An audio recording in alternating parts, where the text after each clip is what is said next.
정치의 겉과 속을 들여다보는 정치운 시작합니다. 오늘은 김영준 배재대 석좌교수, 배종찬 인사이트K 연구소장과 함께합니다. 두 분 어서 오세요. 안녕하십니까. 네, 첫 번째 키워드부터 보여주시죠.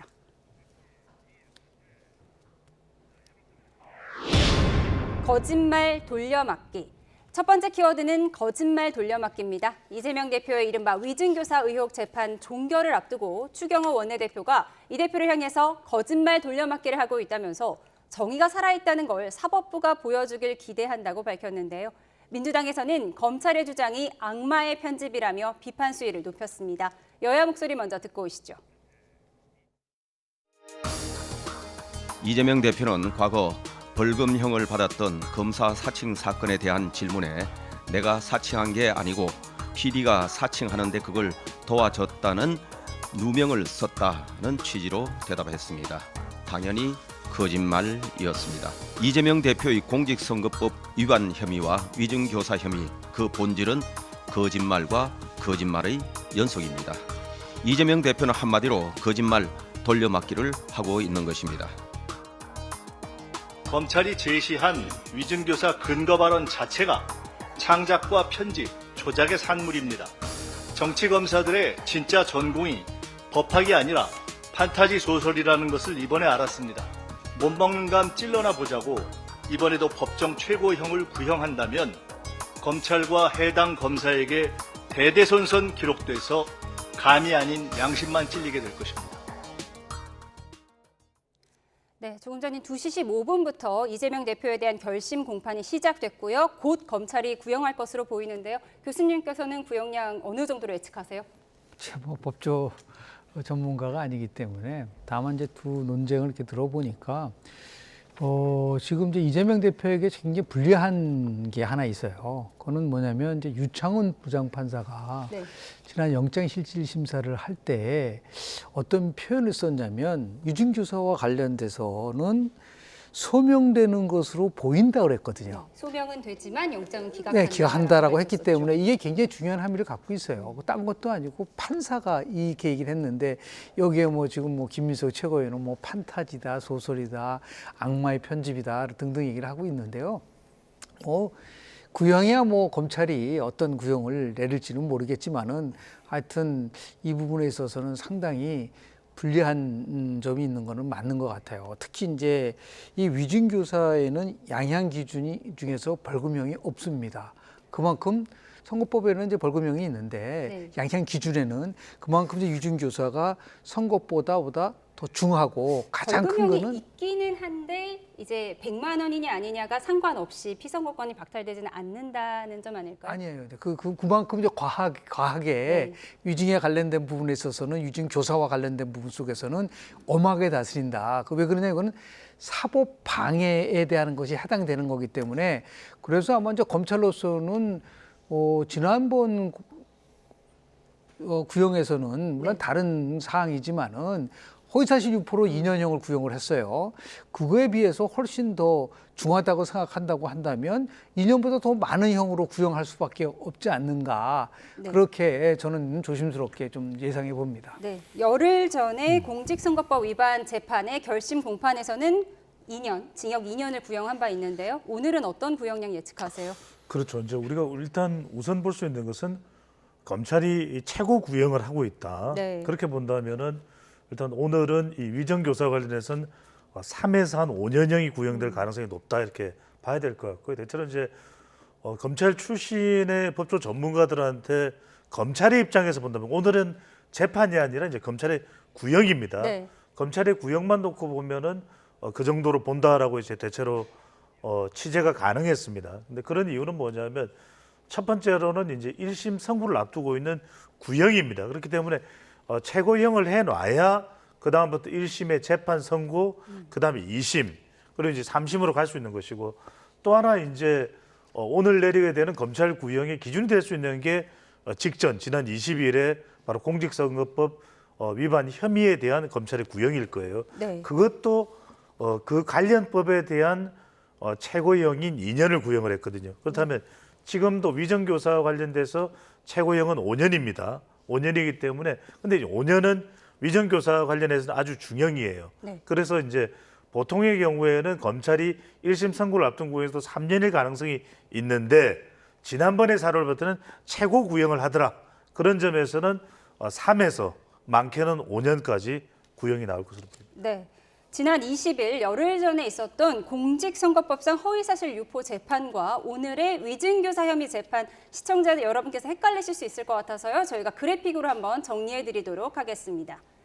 네, 오늘 결심이 열리고 있는 위증교사 재판, 그 뿌리는 22년 전으로 거슬러 올라갑니다.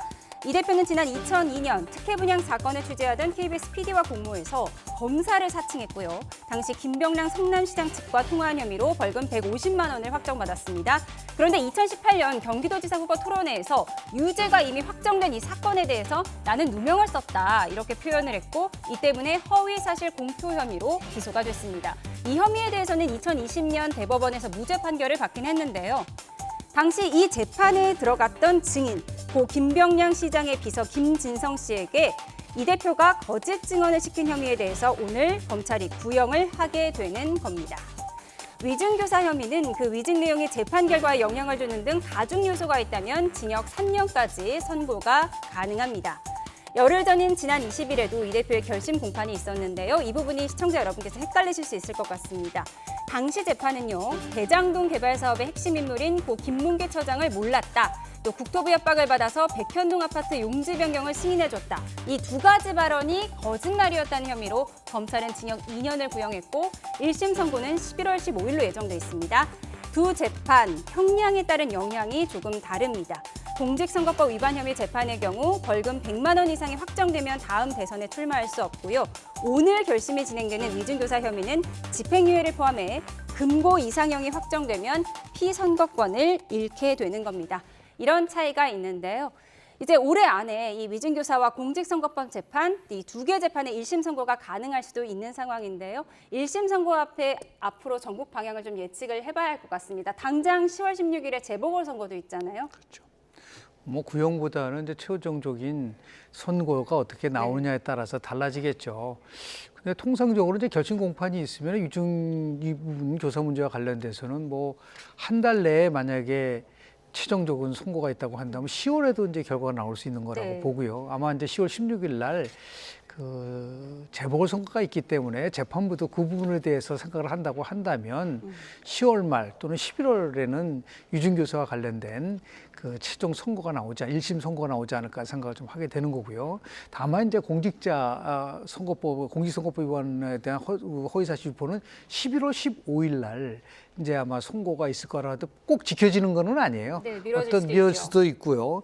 근데 여하튼 간에 이 지금 여러 번 이제 설명을 했지만 핵심은 뭐 100만 원 이상의 그 공직선거법 위반 형을 받으면은 네.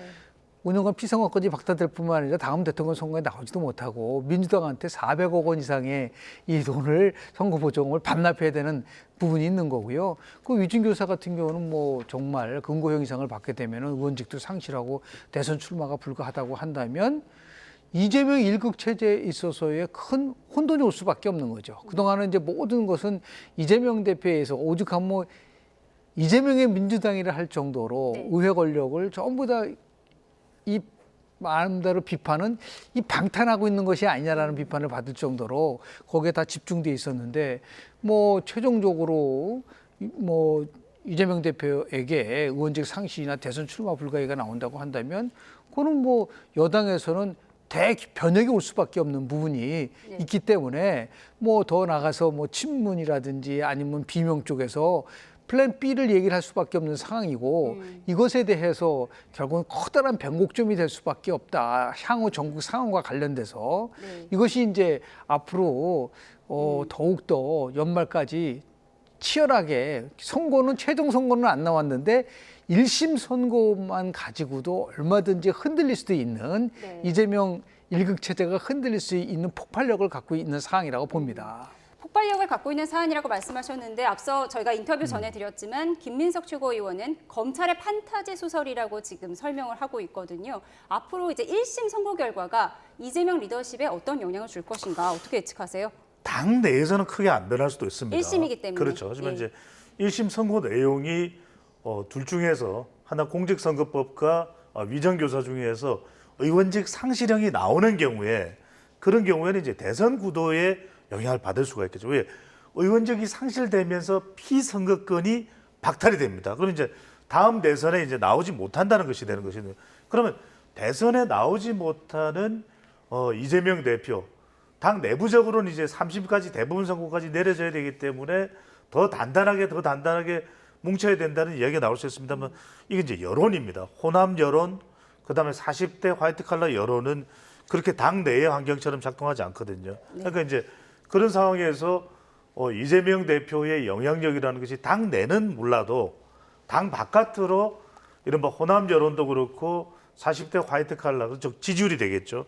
이런 데 영향을 받을 수밖에 없다. 이게 얼마나 크게 요동치느냐가 핵심일 거예요. 그러니까 이제 이 검찰이 구형하는 것에 대해서는 검찰의 정치 탄압이라고 외칠 수 있지만 재판부, 사법부가 선고하는 것은 그렇게 이야기 못할 거예요. 그렇죠. 그래서 김민석 최고위원도 검찰 구형에 대해서는 정치적으로 해석을 해서 발언할 수 있을지 몰라도 11월 15일 내려지는 공직선거법 1심 선고나 또는 이 위정교사 혐의와 관련된 1심 선고에 대해서는 그렇게 발언하기가 어려울 겁니다. 그래서 그때 당 내의 환경보다는 저는 여론의 영향, 대선에 출마하지 못하게 되는 상황이 온다면 그것이 상당히 크게 영향을 미칠 수가 있는 것이죠. 특히 이제 11월 16일 날 재보궐선거가 있지 않습니까? 네, 10월 16일. 예, 특히 이제 호남 지역에 어떤 결과가 나올지는 모르겠지만 지금 뭐 조국 혁신당하고 민주당이 치열하게 서로 사활을 걸린 걸린 만약에 거기서 민주당이 기대한 만큼의 결과가 나오지 못하고 그리고 1심 지금 이제 선고에서 두 곳 모두 다 네. 의원직 상실과 관련된 형이 나온다고 한다면 그건 제가 얘기한 게 아니라 예를 들어서 이재명 대표가 직접 얘기를 했잖아요. 11월 16일 날 선거 결과가 어떻게 나오냐에 따라서 지금 민주당의 지도 체제가 흔들릴 수도 있다는 말까지 했는데 그 상황에 지금 선거 만약에 그 판결까지도 의원직 상실 부분에 대한 것이 나온다고 한다면 그건 당연히 요동칠 수밖에 없죠. 물론 이제 당내에서야 나름대로 어느 정도 장악력을 가질 수 있을지는 모르겠지만 특히 중도층 그리고 더 나아가서 수도권 그 청년들 이런 쪽에서 공정을 강조하고 있는 계층에서는 결국은 악재가 될 수밖에 없고 그것이 또 다른 하나의 전국 변동의 하나의 요인 될 수밖에 없다라는 말씀을 좀 드립니다. 이재명 대표의 위증교사 혐의에 대한 결심 공판 진행되고 있고 곧 검찰이 구형할 것 같습니다. 구형량이 나오면 속보로 전해드리도록 하겠습니다. 저희는 다음 키워드로 가겠습니다. 키워드 보여주시죠. 다음 키워드는 김여사 왕국입니다. 오늘 정부가 김건희 여사 특검법 등 야당 단독으로 처리한 법안들에 대해 거부권 건의안을 의결했죠.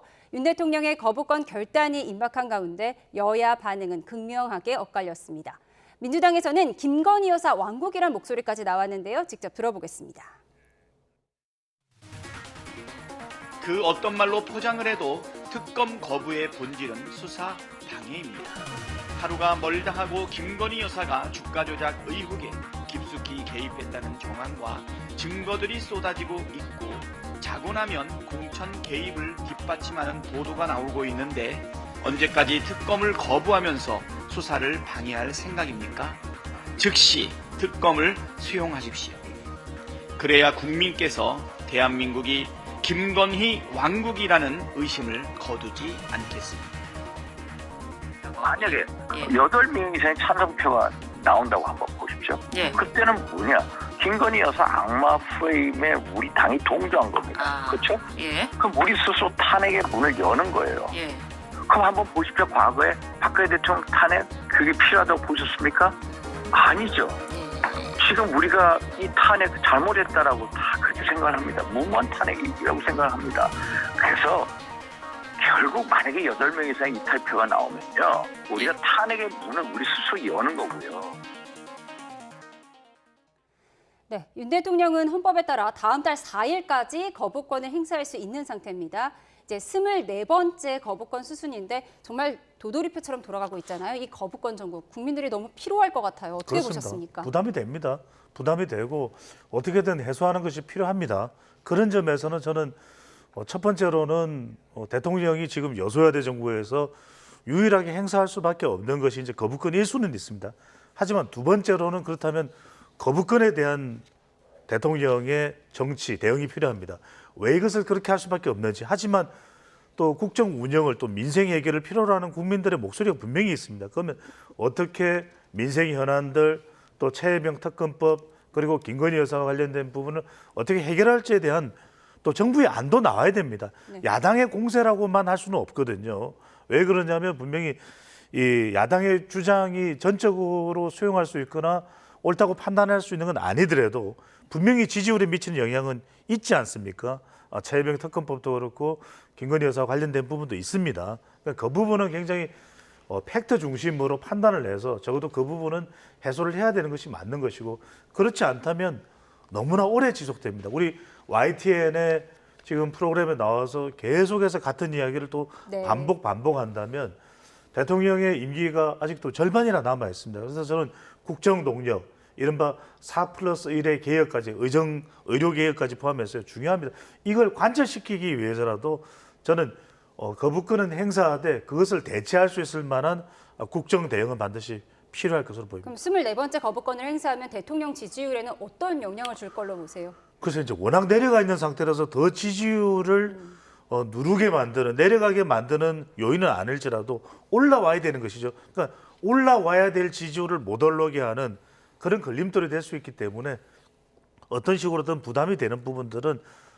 슬기롭게 또 현명하게 해소할 필요가 있어 보입니다. 거부권 행사가 지지율을 짓누를 수 있다라고 분석을 해주셨어요. 그런데 민주당은 주말에라도 본회의를 열어서 이제 거부권으로 넘어오면 재표결을 추진하겠다고 속도를 내고 있거든요. 민주당이 이렇게 속도를 내는 이유가 있죠. 그리고 실제로 보면은 지난번 국회 포함해서 거부권의 행사가 됐었잖아요. 네. 그럼에도 불구하고 정상적 같으면 그러면 여야 합의를 통해서 통과할 수 있는 방법이 뭘까를 가지고 나름대로 토론하는 게 아니라 더 강한 법을 만들어가지고 하다 보니까 네. 이걸 반헌법적이고 여야 합의가 없기 때문에 계속해서 대통령은 거부권을 행사할 수밖에 없다. 김영사 하다못해 특검법은 두 번째 그렇습니다. 거부권이고요. 최혜병 특검법은 그러니까 세 번째죠. 그러니까 예를 들어서 뭐 한동훈 제 대표가 얘기했었던 제3자 추천 방식의 최상병 특검 문제 관련돼서도 그 심도 있게 얘기를 한 적이 있나요? 거의 지금 얘기를 하지 않고 있기 때문에 그 저는 의도가 다른 데 있는 게 아니냐고 생각이 들어요. 결국 무슨 말이냐면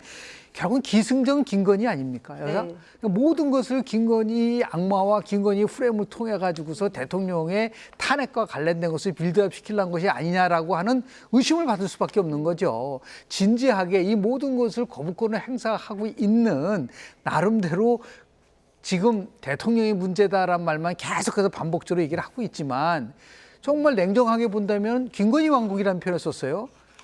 민주당 왕국 아닌가요?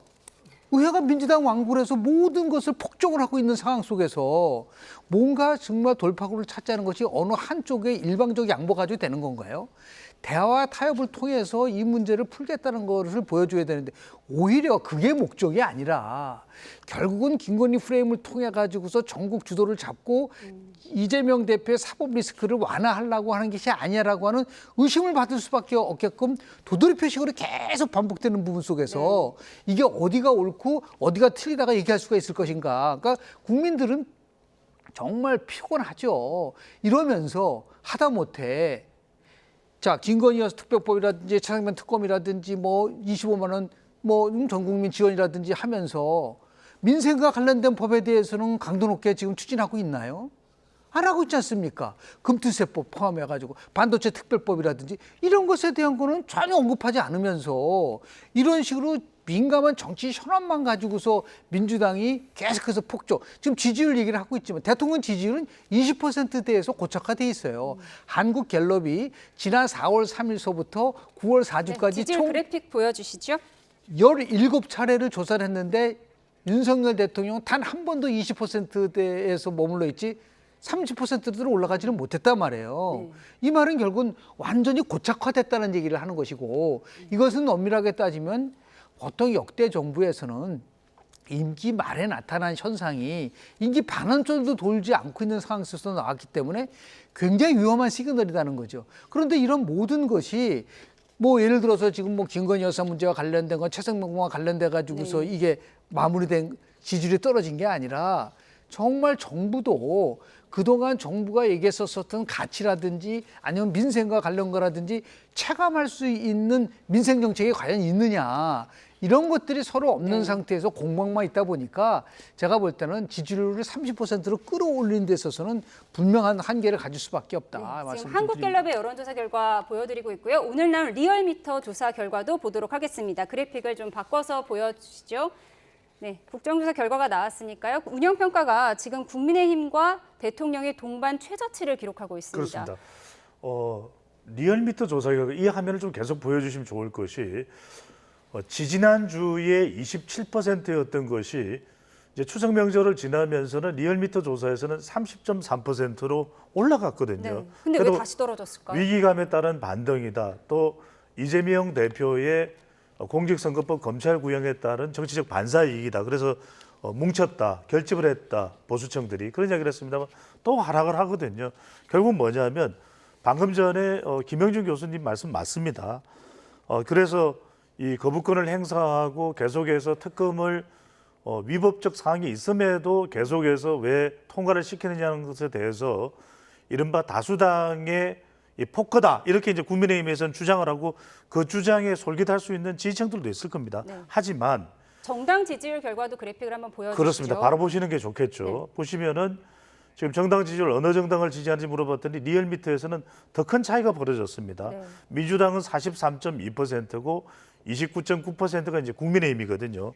방금 전에도 제가 설명드렸습니다만 지금 지지율이 10%포인트 이상 차이가 나고 있죠. 그래서 국민의힘에서 당장의 제의결한 사안들에 대해서 8명이 이탈하지는 않을 걸로 보입니다. 그러면 거의 파국일 거예요. 네. 거의 보수 기반은 또 와르르 무너질 겁니다. 윤상현 의원은 8명 이상의 이탈표가 나오면 김건희 악마 프레임에 동조하는 것이다. 탄핵의 문을 여는 것이다. 그런 이렇게 인터뷰를 했거든요. 동조의 차원이 아니라요. 그러니까 이제 야당을 기준으로 해서 야당의 프레임에 빠져든다가 아니라 그냥 보수 자체가 와르르 무너질 거예요. 왜? 보수의 내부에서 문제 해결을 하지 않고 결과적으로는 파국으로 치닫는 셈이 되잖아요. 그러면 그것은 친윤과 친한의 결별이 될 테고 이런 상황으로 가는 것에 대해서 핵심 지지층들인 대구 경북 70대 이상 주부층까지도 다 와해가 돼버릴 겁니다. 근데 이제 지지율을 보면은 어떤 이야기를 할 수 있냐면 민주당의 공세에 대해서는 공세라고 이야기를 하면 되죠. 하지만 적어도 민주당에 대해서는 대화를 나눠야 되겠지만 정치적으로 반응할 수 있습니다. 하지만 국민들의 요구에 대해서는 정치적으로 반응하면 안 되잖아요. 네. 국민들의 요구는 바로 민생이고 윤석열 정부고 또 집권 여당이거든요. 이거는 다른 건 몰라도 야당이 할 수 있는 일과 여당이 할 수 있는 일은 다르지 않습니까? 그것을 요구하는 것이기 때문에 저는 다른 건 몰라도 민주당의 목소리에 답해달라는 것이 아니라 지금 국민들이 부르짖고 있는 것은 국민들의 목소리에 답해달라는 것이기 때문에 그것에 빨리 응답하지 않으면 지금 리얼미터 여론조사 결과를 한 번만 더 보여주십시오. 대통령 지지율요. 지금 자동응답 조사, 유무선 자동응답 조사에서 대통령의 경쟁 지지율이 다시 20%대 25.8%면 리얼미터 기준으로 임기 들어 최저치입니다.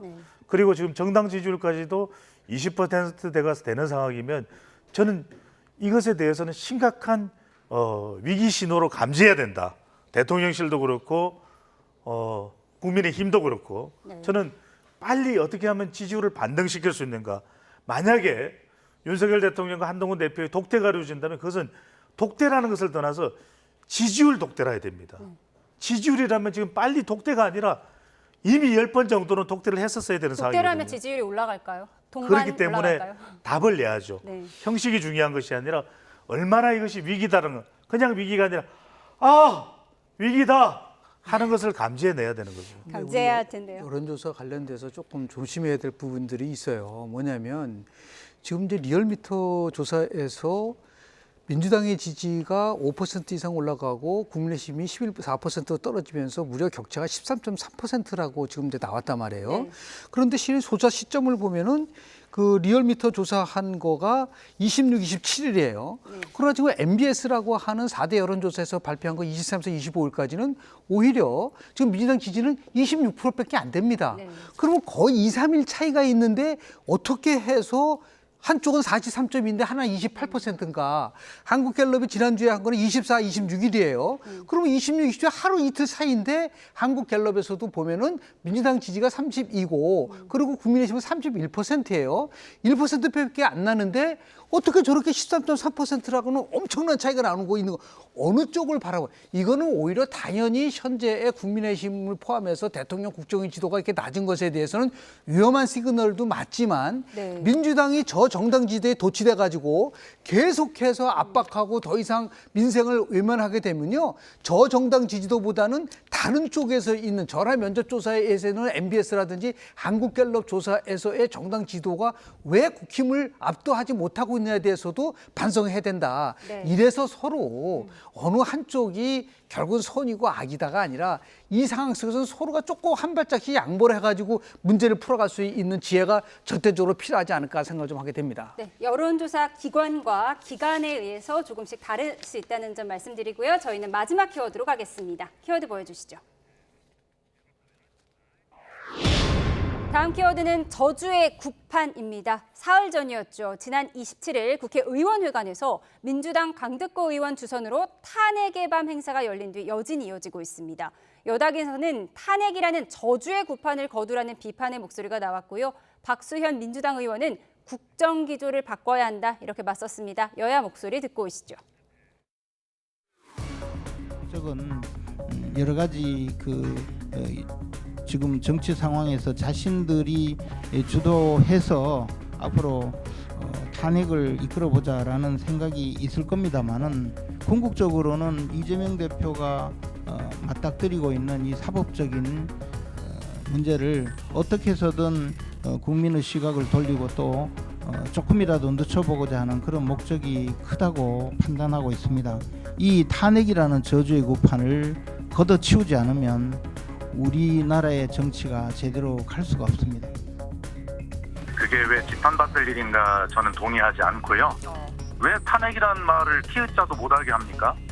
그렇게 하려면 적어도 국정 운영을 그런 말이 나오지 않도록 기조를 바꿔야 되는데 그럴 일이 전혀 없어요. 방어막을 치고 가는 그러한 그 말씀들이 그러한 국민의힘의 행위들이 결과적으로 국민으로부터 더욱더 이 정권을 멀어지게 하는 그런 행위다라고 하는 것을 지금은 생각하셔야 되지 않습니까? 윤석열 정권의 탄핵을 외치는 행사가 다른 곳도 아니고 국회에서 이루어졌다. 이 부분이 논쟁이 되고 있는 거잖아요. 그 그렇습니다. 탄핵의 밤 행사 보셨습니까? 저는 보기는 봤습니다만 지나치다, 과하다 네. 이런 생각을 할 수밖에 없습니다. 물론 정치적으로 의사를 표현하는 것은 자유일 수는 있습니다만 지금 우리가 사회적으로도 엄중하고 경제적으로도 상당히 위태로운 상황 아니겠습니까? 이럴 때일수록 국민들의 대표로 또 국민들의 세금으로 세비를 받는 국회의원들의 역할이 뭐겠습니까? 정말 열심히 일을 해야 됩니다. 일을, 정쟁이 아니라. 그런데 첫 번째로 탄핵에 대해서 대통령이 싫다, 대통령이 국정 운영을 잘못하고 있다는 얼마든지 할 수 있는 이야기일 겁니다. 하지만 탄핵이라는 것은 뭐냐면 대통령을 말 그대로 그 자리에서 내려오게 하는 일이거든요. 그거는 우리 헌법에도 나와 있습니다. 중대한 헌법이나 법률의 위반을 했을 경우에 국회에서 탄핵을 소추할 수 있다. 그거 아니겠습니까? 심지어는 2004년에 탄핵으로 이 헌법재판소의 심리를 받았던 당시 노무현 대통령도 선거법 위반에 대해서 위반의 이 근거가 있다고 했지만도 탄핵이 안 됐어요. 그래도 탄핵이 될 정도는 아니다라고 이야기를 한 겁니다. 윤석열 대통령이 싫고 김건희 여사가 마음에 안 들고 그렇다고 해서 탄핵을 이야기한다고 해서 탄핵을 할 수 있는 사안이 아니지 않습니까? 그러면 적어도 민주당에서 할 것은 이걸 막 국정 혼란 속으로 몰아갈 것이 아니라 지금 자칫 잘못하면 이거 11월이 됐던 이재명 대표의 선거와 관련된 방탄이 아니냐 오해받기 십상이거든요. 이럴 필요가 없는 것입니다. 민주당은 민주당대로 우수한 역량을 보이면 자연스럽게 민주당이 더 국민을 위해서 민생을 위해서 더 중대하고 더 의미 있는 역할을 하는구나. 그러면 그 평가를 받아서 다음 지방선거, 다음 대선에서 평가를 받으면 되는 것이 아닌가. 그게 우리 엄연히 우리 법에 정해져 있는 선거를 통한 기준이 있습니다. 그런데 탄핵을 이야기한 것은 다른 정치적인 의도가 있는 거 아닌가 이런 의심을 살 수밖에 없는 것이죠. 강두구 의원이 국회 대관을 주선해 준 거잖아요. 그렇습니다. 그런데 지금 민주당 내에서는 당과는 무관한 일이다. 이게 어느 정도 선을 긋는 모습이에요. 뭐 후폭풍을 우려한 걸까요? 어느 때는 민주당 의원이고 어떤 때는 민주당 의원이 아닙니까? 그러니까 국회 사무처가 일단 저는 이해가 되질 않고요. 의정활동과 관련됐다면 모르지만 저런 식으로 탄핵의 밤을 열고 그렇다면 자 그럼 제가 물어보고 싶습니다. 민주당한테. 그러면 국민의힘의 의원이 주선을 해가지고 국회에서 민주당 정당 해산에 관련된 집회를 만약에 한다고 한다면 우리나라 헌법에 민주적 기본 질서를 해치는 정당은 해산할 수 있어요. 정부가 그 해산을 헌법재판소에 요청할 수 있습니다. 만약에 그런 일이 벌어지면 민주당이 어떤 반응을 했을까요? 미친 짓이라고 그랬을 겁니다. 물론 헌법상의 탄핵 요구도 있고 헌법상에 보면은 정당 해산권들이 다 있지만 그래도 기본에 관련된 부분이 이제 어떻게 민의정당이 국회에서 대통령 탄핵의 밤이라는 걸 열고 그런 식으로 해서 탄핵 국판을 만든다고 비판을 받는데도 그러면 당연히 상관이 없다고 한다면은 민주당이 강덕구 의원한테 뭔가 조치를 취해야죠. 그런 거 전혀 하지 않으면서 이게 분명한 게 탄핵을 빌드업시키면 정당 해산도 빌드업될 것이다. 앞으로 이걸 가지고 또 치열하게 또 장외투쟁도 하고 싸울 수밖에 없는 상황이 되는데 거기까지 가서는 안 되지 않느냐라는 말씀을 드립니다. 민의의 정당인 국회에서 탄핵의 밤 행사를 연 건 과했다라는 교수님의 개인 의견까지 전해드렸습니다. 오늘 정치권 소식 여기까지 짚겠습니다. 지금까지 정치온 배종찬 인사이트K 연구소장 김영준 배재대 석좌 교수와 함께했습니다. 두 분 감사합니다. 고맙습니다.